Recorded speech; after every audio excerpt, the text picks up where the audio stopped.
Hello friends ಈ ದಿನ ನಾನು ಒಂದು ಸಿಂಪಲ್ ಆಗಿದ್ರು ಬ್ರೈಡಲ್ ಲುಕ್ಕನ್ನು ಕೊಡುವಂತಹ ನ್ಯೂ ಸ್ಯಾರಿ ಕುಚು ಡಿಸೈನ್ನ ನಾನು ನಿಮಗೆ ಶೇರ್ ಮಾಡ್ತಾ ಇದ್ದೀನಿ.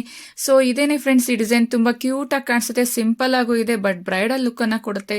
ಈ ಡಿಸೈನ್ನ ಹೇಗೆ ಹಾಕೋದು ಅಂತ ನಾನು ನಿಮಗೆ ಕಂಪ್ಲೀಟಾಗಿ ಎಕ್ಸ್ಪ್ಲೈನ್ ಮಾಡ್ತೀನಿ. ಹೀಗೆ ನನ್ನ ಚಾನಲ್ನ ನೋಡ್ತಾ ಇರಿ. Hello friends, welcome back to ಗೃಹಿಣಿಯ ಕಲಿಕೆ. ಫ್ರೆಂಡ್ಸ್, ಈ ದಿನ ನಾನು ಸಿಂಪಲ್ ಆಗಿರುವಂತಹ ಬಟ್ ಅದು ಬ್ರೈಡಲ್ ಲುಕ್ಕನ್ನು ಕೊಡುವಂಥ ಡಿಸೈನ್ನ ಹೇಳ್ಕೊಡ್ತೀನಿ. ಮೊದಲು ನಾನು ಅದಕ್ಕೆ ಬ್ಲೂ ಕಲರ್ ಆರಳೆ ದಾರವನ್ನು ನಾಟು ಬ್ಯಾಕ್ ಸೈಡ್ಗೆ ಬರೋ ಥರ ಲಾಕನ್ನು ಹಾಕ್ಕೊಳ್ಳೋಣ. ನಂತರ ಪಕ್ಕದಲ್ಲಿ ಇನ್ನೊಂದು ಸಿಂಗಲ್ ಲಾಕನ್ನು ಹಾಕ್ಕೊಂಡು ದಾರವನ್ನು ಮೇಲ್ಭಾಗ ಮಾಡ್ಕೊಳ್ಳೋಣ. ನಂತರ ಬೀಡನ್ನು ತಗೊಳ್ಳೋಣ. ಬೀಡನ್ನು ತಗೊಂಡು ನಾನಿಲ್ಲಿ ಸ್ಟಾರ್ ಬೀಡನ್ನು ತಗೊಂಡಿದ್ದೀನಿ. ನಂತರ ಅದನ್ನು ಲಾಕ್ ಮಾಡ್ಕೊಂಡು ಇನ್ಸರ್ಟ್ ಮಾಡಿ ಬಟ್ಟೆಗೂ ಸಹ ಒಂದು ಲಾಕನ್ನು ಮಾಡ್ಕೊಳ್ಳೋಣ. ಸೊ ನಾನಿಲ್ಲಿ ಬಟ್ಟೆಗೂ ಸಹ ಲಾಕ್ ಮಾಡಿದ್ದೀನಿ. ಲಾಕ್ ಮಾಡಿದ ನಂತರ ಪಕ್ಕದಲ್ಲಿ ಇನ್ನೊಂದು ಸಿಂಗಲ್ ಕ್ರೋಶೆಯನ್ನು ಮಾಡ್ಕೊಳ್ಳೋಣ. ಸೊ ಪಕ್ಕದಲ್ಲಿ ಬೀಡ್ ಲಾಕ್ ಮಾಡಿದ ನಂತರ ಇನ್ನೊಂದು ಸೇಫ್ಟಿಗೋಸ್ಕರ ಸಿಂಗಲ್ ಕ್ರೋಶೆಯನ್ನು ಹಾಕ್ಕೊಳ್ಳೋಣ. ನಂತರ ಚೈನ್ಗಳನ್ನು ಹಾಕ್ಕೊಳ್ಳೋಣ. ಕೌಂಟನ್ನು ಮಾಡ್ಕೊಳ್ಳಿ ಫ್ರೆಂಡ್ಸ್, ನಾನಿಲ್ಲಿ ಎಷ್ಟು ಚೈನ್ಗಳನ್ನು ಹಾಕ್ಕೊತಾ ಇದ್ದೀನಿ ಅಂತ. ಸೊ ನಾನಿಲ್ಲಿ ಸ್ಟಾರ್ಟಿಂಗ್ನಲ್ಲಿ ಬೀಡ್ ಲಾಕ್ ಮಾಡಿದ ನಂತರ 6 ಚೈನನ್ನು ಹಾಕ್ಕೊಂಡು ಸ್ವಲ್ಪ ಒಳಗಡೆಗೆ ತೊಗೊಳ್ಳೋಣ. 6 ಚೈನ್ ಲೆವೆಲ್ಗೆ ಲಾಕನ್ನು ಮಾಡೋದು ಬೇಡ, ಸ್ವಲ್ಪ ಲೂಸಾಗಿ ಇಟ್ಕೊಂಡು ಲಾಕ್ ಮಾಡ್ಕೊಳ್ಳೋಣ, ಇಲ್ಲಿ ಆರ್ಚನ್ನು ಹಾಕೋದಕ್ಕೋಸ್ಕರ. ನಂತರ ಪಕ್ಕದಲ್ಲಿ ಇನ್ನೊಂದು ಸಿಂಗಲ್ ಕ್ರೋಶೆಯನ್ನು ಹಾಕ್ಕೊಳ್ಳೋಣ. ಸಿಂಗಲ್ ಕ್ರೋಶೆಯನ್ನು ಹಾಕ್ಕೊಂಡು ಅದನ್ನು ಲಾಕ್ ಮಾಡ್ಕೊಳ್ಳೋಣ. ನಂತರ ಈ ರೀತಿ ಕಾಣಿಸುತ್ತೆ ನೋಡಿ. ನಂತರ ಚೈನ್ಗಳನ್ನು ಹಾಕ್ಕೊಳ್ಳೋಣ. 4 ಚೈನನ್ನು ಹಾಕ್ಕೊತಾ ಇದ್ದೀನಿ. 6 ಚೈನ್ ಹಾಕಿದ ನಂತರ ನಾವಿಲ್ಲಿ 4 ಚೈನನ್ನು ಹಾಕ್ಕೊಂಡು 4 ಚೈನ್ ಲೆವೆಲ್ಗೆ ಇಟ್ಕೊಂಡು ನಾವು ಅದನ್ನು ಲೇಸ್ಗೆ ಲಾಕ್ ಮಾಡಿಕೊಂಡು ಪಕ್ಕದಲ್ಲಿ ಇನ್ನೊಂದು ಸಿಂಗಲ್ ಕ್ರೋಶೆಯನ್ನು ಹಾಕ್ಕೊಳ್ಳೋಣ. 4 ಚೈನ್ ಹಾಕ್ಕೊಂಡೆ, ಲಾಕ್ ಮಾಡಿಕೊಂಡು ಒಂದು ಸಿಂಗಲ್ ಕ್ರೋಶೆಯನ್ನು ಹಾಕ್ಕೊಂಡೆ. ನಂತರ ಮತ್ತೆ 6 ಚೈನ್ಗಳನ್ನು ಹಾಕ್ಕೊಳ್ಳೋಣ. 6 ಚೈನ್ 4 ಚೈನ್ 6 ಚೈನ್ ಈ ಥರ ಆಲ್ಟರ್ನೇಟ್ ಒಂದಾದ್ಮೇಲೆ ಒಂದು ಟೈಮ್ ನಾವು 6 ಚೈನ್ ಹಾಕ್ಕೊಂಡ್ರೆ ನಂತರ 4 ಚೈನ್ ಹಾಕ್ಕೋಬೇಕು. ಬಟ್ ನಾವಿಲ್ಲಿ 6 ಚೈನನ್ನು ಸ್ವಲ್ಪ ಲೂಸಾಗಿ ಹಾಕ್ಕೋಬೇಕು ಒಳಗಡೆಗೆ ಬರೋ ಥರ. ನಂತರ ಒಂದು ಸಿಂಗಲ್ ಕ್ರೋಶೆಯನ್ನು ಹಾಕ್ಕೊಳ್ಳೋಣ. ನಂತರ ಮತ್ತೆ ನಾವಿಲ್ಲಿ 4 ಚೈನ್ಗಳನ್ನು ಹಾಕ್ಕೊಳ್ಳೋಣ. ನಿಮಗೆ ಇಲ್ಲಿ ಯಾವುದೇ ಕನ್ಫ್ಯೂಷನ್ ಆಗೋದಿಲ್ಲ, ಏಕೆಂದರೆ 6 ಚೈನ್ ಹಾಕಿದ ನಂತರ 4 ಚೈನ್, ನಂತರ ಮತ್ತೆ 6 ಚೈನ್ ಈ ಥರ ಹಾಕ್ಕೊತಾ ಹೋಗಬೇಕು. ಸೊ ಇದೇ ರೀತಿ ಕಂಪ್ಲೀಟಾಗಿ ಹಾಕಿದ ನಂತರ ನಿಮಗೆ ನೆಕ್ಸ್ಟ್ ಯಾವ ರೀತಿ ಮಾಡಬೇಕು ಅಂತ ತೋರಿಸ್ತೀನಿ. 6 ಚೈನ್ ಹಾಕಿದ್ದೀನಿ, 4 ಚೈನ್, 6 ಚೈನ್, ಮತ್ತೆ 4 ಚೈನನ್ನು ಹಾಕ್ಕೊಳ್ಳೋಣ. ನಂತರ ಬೀಡ್ ಎಲ್ಲ ಹಾಕೋದು ಅಂತಲೂ ಸಹ ನಿಮಗೆ ಹೇಳ್ತೀನಿ. ನಂತರ 6 ಚೈನ್ ಹಾಕಿದ ನಂತರ ದಾರವನ್ನು ಮೇಲ್ಭಾಗ ಮಾಡಿ, ನಾನಿಲ್ಲಿ ಸ್ಟಾರ್ ಬೀಡನ್ನು ಹಾಕ್ಕೊಂಡಿದ್ನಲ್ಲ, ಫ್ಲವರ್ ಬೀಡನ್ನು, ಸೊ ಅದನ್ನೇ ಬೀಡನ್ನು ಇನ್ಸರ್ಟ್ ಮಾಡಿ ಬೀಡ್ ಲೆವೆಲ್ಗೆ ನಾವಿಲ್ಲಿ ಪಕ್ಕದಲ್ಲಿ ಲಾಕನ್ನು ಮಾಡ್ಕೊಳ್ಳೋಣ. ಬೀಡ್ ಲೆವೆಲ್ಗೆ ಇಟ್ಕೊಂಡು ಲೇಸ್ಗೆ ಒಂದು ಲಾಕನ್ನು ಮಾಡ್ಕೊಳ್ಳೋಣ. ಲಾಕ್ ಮಾಡಿದ ನಂತರ ಚೈನನ್ನು ಹಾಕ್ಕೊಳ್ಳೋಣ. 1 ಚೈನ್ ಹಾಕ್ಕೊಂಡೆ, ಮತ್ತೆ ಅದನ್ನು 1 ಚೈನ್ ಹಾಕ್ಕೊಂಡು ಪಕ್ಕದಲ್ಲಿ ಒಂದು ಸಿಂಗಲ್ ಕ್ರೋಶೆಯನ್ನು ಹಾಕ್ಕೊಳ್ಳೋಣ. ಸಿಂಗಲ್ ಕ್ರೋಶೆಯನ್ನು ಹಾಕ್ಕೊಂಡು 1 ಚೈನ್ ಹಾಕಿ ದಾರವನ್ನು ಮೇಲ್ಭಾಗ ಮಾಡಿ ನಾವಿಲ್ಲಿ ಫಿನಿಶ್ ಮಾಡ್ತಾ ಇದ್ದೀನಿ ಬೇಸ್ ಲೈನನ್ನು. ಸೊ ಥ್ರೆಡನ್ನು ರಿಮೂವ್ ಮಾಡ್ಕೊಳ್ಳೋಣ ಬೇಸ್ ಲೈನಲ್ಲಿ. ನಂತರ ಈ ರೀತಿ ಕಾಣಿಸುತ್ತೆ, ನೋಡಿದ್ರಲ್ಲ ಫ್ರೆಂಡ್ಸ್. ನಾವು ಫಸ್ಟ್ ಟೈಮ್ನಲ್ಲಿ ಸ್ಟಾರ್ಟಿಂಗ್ನಲ್ಲಿ ಬೀಡ್ ಲಾಕ್ ಮಾಡ್ಕೊಂಡಿದ್ದೀವಿ. ಬೀಡ್ ಲಾಕ್ ಮಾಡಿದ ನಂತರ 6 ಚೈನ್ ಹಾಕ್ಕೊಂಡ್ವಿ. ನಂತರ 4 ಚೈನ್ 6 ಚೈನ್ 4 ಚೈನ್ 6 ಚೈನ್ ಈ ರೀತಿ ಕಂಪ್ಲೀಟಾಗಿ ಮಾಡ್ಕೋಬೇಕು. ನೆಕ್ಸ್ಟ್ ಸೇಮ್ ಕಲರ್ ದಾರವನ್ನು ತಗೊಂಡು ಸ್ಟಾರ್ಟಿಂಗ್ನಲ್ಲಿ ಒಂದು ಲಾಕನ್ನು ಮಾಡ್ಕೊಳ್ಳೋಣ. ಲಾಕ್ ಮಾಡಿದ ನಂತರ ಬೀಡ್ನ ಲಾಕ್ ಮಾಡಿದ ಬ್ಯಾಕ್ ಸೈಡ್ಗೆ ಥ್ರೆಡ್ಗೆ ನಾವು ಒಂದೊಂದು ಸಿಂಗಲ್ ಕ್ರೋಶೆಯನ್ನು ಹಾಕ್ಕೊತಾ ಹೋಗಬೇಕು. ಬೀಡ್ನ ಬ್ಯಾಕ್ ಸೈಡ್ನಲ್ಲಿರುವಂತಹ ಬೀಡ್ ಲಾಕ್ ಥ್ರೆಡ್ಗೆ ಒಂದೊಂದು ಸಿಂಗಲ್ ಕ್ರೋಶೆಯನ್ನು ಹಾಕ್ಕೊಳ್ಳೋಣ. ನೋಡಿ ತೋರಿಸ್ತಾ ಇದ್ದೀನಿ ಕಂಪ್ಲೀಟಾಗಿ. ಒನ್ ಟೈಮ್ ಮಾತ್ರ ಸ್ವಲ್ಪ ಟೈಟ್ ಅನಿಸುತ್ತೆ ಸಿಂಗಲ್ ಕ್ರೋಶೆ ಹಾಕ್ಕೋಬೇಕಾದ್ರೆ, ನಂತರ ಅದು ಲೂಸಾಗಿ ಕಂಟಿನ್ಯೂಸ್ ಕ್ಲೀನಾಗಿ ಅದೇ ರೀತಿ ಹಾಕ್ಕೊತಾ ಹೋಗಬೇಕು. ನಂತರ ಪಕ್ಕದಲ್ಲಿರುವಂಥ 6 ಚೈನ್ನ ಒಳಗಡೆ ಬೀಡ್ನ ಬ್ಯಾಕ್ ಸೈಡ್ನಲ್ಲಿ ನಾವು ನೀಡಲ್ ಹಾಕಿದ್ವಲ್ಲ, ಸೊ ಅಲ್ಲಿಂದಲೇ ನಾವು 6 ಚೈನ್ನ ಒಳಗಡೆ ಡಬಲ್ ಕ್ರೋಶೆಯನ್ನು ಮಾಡ್ಕೊತಾ ಹೋಗ್ಬೋದು. ಸೊ 6 ಚೈನ್ನ ಒಳಗಡೆ ಎಷ್ಟು ಡಬಲ್ ಕ್ರೋಶೆಯನ್ನು ಫಿಲ್ ಮಾಡೋದಕ್ಕೆ ಸಾಧ್ಯ ಅಷ್ಟು ನಾವು ಡಬಲ್ ಕ್ರೋಶೆಯನ್ನು ಹಾಕ್ಕೊಳ್ಳೋಣ. 12ರಿಂದ 14 ಡಬಲ್ ಕ್ರೋಶೆ 6 ಚೈನ್ನ ಒಳಗಡೆ ಫಿಲ್ ಮಾಡ್ಬೋದು. ನೀವು ಯಾವ ಸೈಜ್ನಲ್ಲಿ ಹಾಕಿರ್ತೀರ 6 ಚೈನ್ ಅದ್ರ ಮೇಲೆ ನಾವು ಡಬಲ್ ಕ್ರೋಶೆ ಎಷ್ಟು ಹಾಕ್ಬೋದು ಅನ್ನೋದು ಇದನ್ನು ಕೌಂಟನ್ನು ಮಾಡ್ಕೋಬೋದು. ಇದೇ ರೀತಿ ನಾವು ಕಂಪ್ಲೀಟಾಗಿ 6 ಚೈನ್ನ ಒಳಗಡೆ ಡಬಲ್ ಕ್ರೋಶೆಯನ್ನು ಫಿಲ್ ಮಾಡಿಕೊಂಡು ಕಂಪ್ಲೀಟಾಗಿ ಆರ್ಚ್ ರೆಡಿಯಾಗಿದೆ. ಸೊ ಅದನ್ನು ನಾವು ಪಕ್ಕದಲ್ಲಿ 4 ಚೈನ್ ಹಾಕ್ಕೊಂಡಿದ್ವಲ್ಲ 6 ಚೈನ್ನ ಪಕ್ಕದಲ್ಲಿ 4 ಚೈನ್ನ ಒಳಗಡೆ ನಾವು ಇದನ್ನು ಲಾಕನ್ನು ಮಾಡ್ಕೊಳ್ಳೋಣ.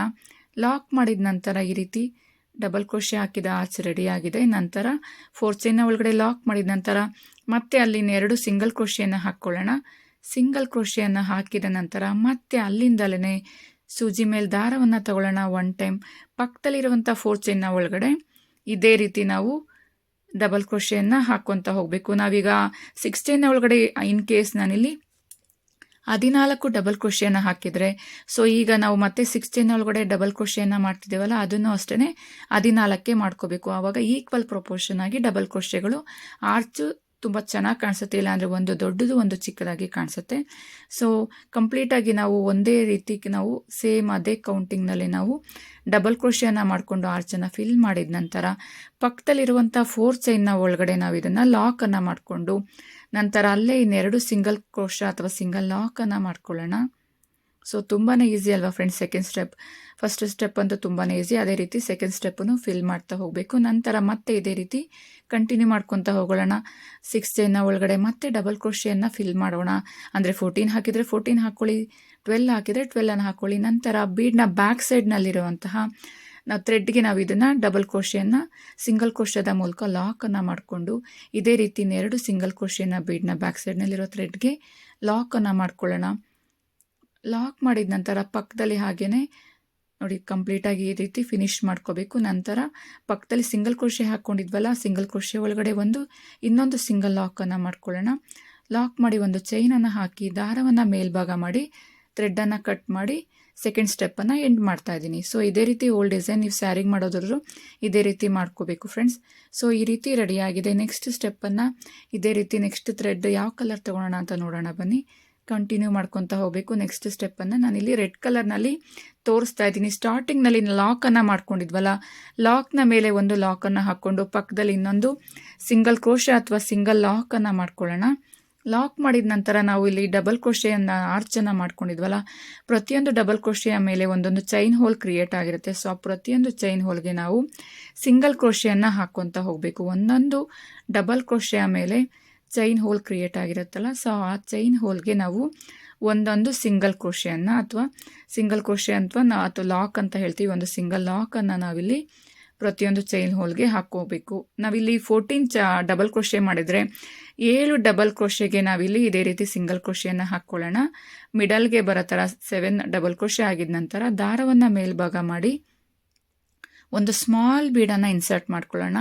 ಸ್ಮಾಲ್ ರೌಂಡ್ ಬೀಡನ್ನು ಇನ್ಸರ್ಟ್ ಮಾಡಿದ ನಂತರ ಮತ್ತೆ ಅದೇ ರೀತಿ ಕಂಟಿನ್ಯೂ ಮಾಡ್ಕೋಬೇಕು. ಮತ್ತೆ ಉಳಿದ 7 ಡಬಲ್ ಕ್ರೋಶೆ ಮೇಲಿರೋ ಚೈನ್ ಹೋಲ್ಗೆ ನಾವು ಇದೇ ರೀತಿ ಸಿಂಗಲ್ ಕ್ರೋಶೆಯನ್ನು ಫಿಲ್ ಮಾಡ್ತಾ ಹೋಗಬೇಕು. ಸೊ ತುಂಬಾ ಈಸಿ ಅಲ್ವಾ ಥರ್ಡ್ ಸ್ಟೆಪ್. ತುಂಬ ಸಿಂಪಲ್ ಆಗಿದೆ. ನಿಮಗೆ ಯಾರಾದರೂ ಹೊಸ್ದಾಗಿ ಕಲಿಯೋರಿಗೆ ಇದು ತುಂಬಾ ಒಳ್ಳೆ ಡಿಸೈನ್ ಅಂತಲೇ ಹೇಳ್ಬೋದು. ತುಂಬ ಕಷ್ಟ ಅಂತ ಅನಿಸೋದಿಲ್ಲ, ಯಾಕೆಂದರೆ ಈಸಿಯಾಗಿ ನಿಮಗೆ ಇದನ್ನು ಹೇಗೆ ಹಾಕೋದು ಅಂತ ಹೇಳ್ಕೊಡ್ತೀನಿ. ನಂತರ 4 ಚೈನ್ನ ಒಳಗಡೆನೂ ಸಹ ಒಂದು ಇದೇ ರೀತಿ ರೆಡ್ ಕಲರ್ನಲ್ಲಿ ನಾವು ಸಿಂಗಲ್ ಕ್ರೋಶೆಯನ್ನು ಹಾಕ್ಕೊಳ್ಳೋಣ.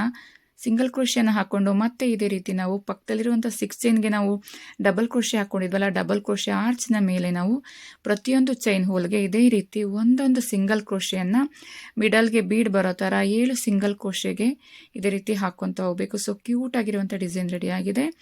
ಸೊ ಕಂಪ್ಲೀಟಾಗಿ ಇದೇ ರೀತಿ ಪ್ರತಿಯೊಂದು ಆರ್ಚ್ಗೆ ನಾವು ಮಿಡಲ್ನಲ್ಲಿ ಬೀಡ್ ಬರೋ ಥರ 7 ಸಿಂಗಲ್ ಕ್ರೋಶೆಯನ್ನು ಹಾಕ್ಕೊಂಡು ನಂತರ ಮಿಡಲ್ನಲ್ಲಿ ಸರಿಯಾಗಿ ಮಿಡಲ್ಗೆ ಹಾಕ್ಕೋಬೇಕು. ಮಿಡಲ್ಗೆ ಬರೋ ಥರ ಬೀಡನ್ನು ನಂತರ ದಾರವನ್ನು ಮೇಲ್ಭಾಗ ಮಾಡಿ ಬೀಡನ್ನು ಇನ್ಸರ್ಟ್ ಮಾಡ್ಕೋಬೇಕು. ಬೀಡನ್ನು ಇನ್ಸರ್ಟ್ ಮಾಡಿ ಮತ್ತೆ ಉಳಿದ 7 ಡಬಲ್ ಕ್ರೋಶೆ ಮೇಲಿರೋಂಥ ಚೈನ್ ಹೋಲ್ಗೆ ನಾವು ಸಿಂಗಲ್ ಕ್ರೋಶೆನಲ್ಲಿ ಫಿಲ್ ಮಾಡ್ತಾ ಹೋಗಬೇಕು. ಸೊ ತುಂಬಾ ಈಸಿಯಾಗಿದೆ ಅಂತ ಹೇಳ್ಬೋದು. ಸಿಂಪಲ್ ಆಗಿದ್ರು ಬ್ರೈಡಲ್ ಲುಕ್ಕನ್ನು ಕೊಡುವಂತಹ ಡಿಸೈನ್ನ ಇದೇ ರೀತಿ ಕಂಟಿನ್ಯೂ ಮಾಡ್ಕೊತಾ ಹೋಗೋಣ. ಪ್ರತಿಯೊಂದು ಚೈನ್ ಹೋಲ್ಗೆ ಹಾಕಿದ ನಂತರ ಈ ರೀತಿ ಥರ್ಡ್ ಸ್ಟೆಪ್ ರೆಡಿ ಆಗಿದೆ ಅಂತಲೇ ಹೇಳ್ಬೋದು. ಬ್ಲೂ ರೆಡ್ ಕಾಂಬಿನೇಷನಲ್ಲಿ ರೆಡಿ ಆಗಿದೆ. ತುಂಬ ಕ್ಯೂಟಾಗಿ ಕಾಣಿಸುವಂತಹ ತುಂಬ ಈಸಿಯಾಗಿರುವಂತಹ ಡಿಸೈನ್ ರೆಡಿ ಆಗಿದೆ. ಇದಕ್ಕೆ ಕುಚ್ಚನ್ನು ಹಾಕಿದ ನಂತರ ಯಾವ ರೀತಿ ಕಾಣಿಸುತ್ತೆ ಅನ್ನೋದು ಸಹ ನೋಡೋಣ. ನಾನಿಲ್ಲಿ ರೆಡ್ ಕಲರ್ನಲ್ಲಿ 127ನಲ್ಲಿ ಅಂದರೆ ಫೋಲ್ಡಿಂಗ್ನಲ್ಲಿ ಡಬಲ್ ಆದಾಗ 247ನಲ್ಲಿ ನಾನು ಕುಚ್ಚನ್ನು ಹಾಕಿದ್ದೀನಿ. ತುಂಬ ಕ್ಯೂಟ್ ಆಗಿರುವಂತಹ ಸಿಂಪಲ್ ಆಗಿರುವಂತಹ ಬ್ರೈಡಲ್ ಲುಕ್ಕನ್ನು ಕೊಡುವಂತಹ ಬ್ರೈಡಲ್ ಸೀರೆ ಕುಚ್ಚು ಡಿಸೈನ್ ರೆಡಿಯಾಗಿದೆ. ಕ್ರೋಶಾ ಕುಚ್ಚು ಡಿಸೈನ್ ರೆಡಿಯಾಗಿದೆ. ನಿಮಗೆ ಈ ಡಿಸೈನ್ ಇಷ್ಟ ಆಗಿದರೆ ಗೃಹಿಣಿಯ ಕಲಿಕೆ ಚಾನಲ್ಗೆ ಒಂದು ಲೈಕನ್ನು ಕೊಡಿ. ವಿಡಿಯೋಗೆ ಲೈಕನ್ನು ಮಾಡಿ. ಸಬ್ಸ್ಕ್ರೈಬ್ ಮಾಡಿಲ್ಲ ಅಂದರೆ ಗೃಹಿಣಿಯ ಕಲಿಕೆ ಚಾನಲ್ನ ಹೀಗೆ ನೋಡ್ತಾ ಇರಿ. ಸಬ್ಸ್ಕ್ರೈಬ್ ಮಾಡಿಕೊಂಡು ನಿಮ್ಮ ಫ್ಯಾಮಿಲಿ ಫ್ರೆಂಡ್ಸ್ಗೂ ಸಹ ಶೇರ್ ಮಾಡ್ತಾ ಇರಿ ಫ್ರೆಂಡ್ಸ್. ಹೀಗೆ ನಾನು ಪ್ರತಿಯೊಂದು ವಿಡಿಯೋಗೂ ನಿಮಗೆ ಕಂಪ್ಲೀಟಾಗಿ ಎಕ್ಸ್ಪ್ಲೈನ್ ಮಾಡ್ತೀನಿ. ಇನ್ನೂ ಒಳ್ಳೊಳ್ಳೆ ಡಿಸೈನ್ ನಿಮಗೆ ಶೇರ್ ಮಾಡ್ತೀನಿ. ನೆಕ್ಸ್ಟ್ ಇನ್ನೊಂದು ವಿಡಿಯೋದೊಂದಿಗೆ ಮತ್ತೆ ಭೇಟಿಯಾಗೋಣ. Thank you for watching. Thank you so much friend. Thank you.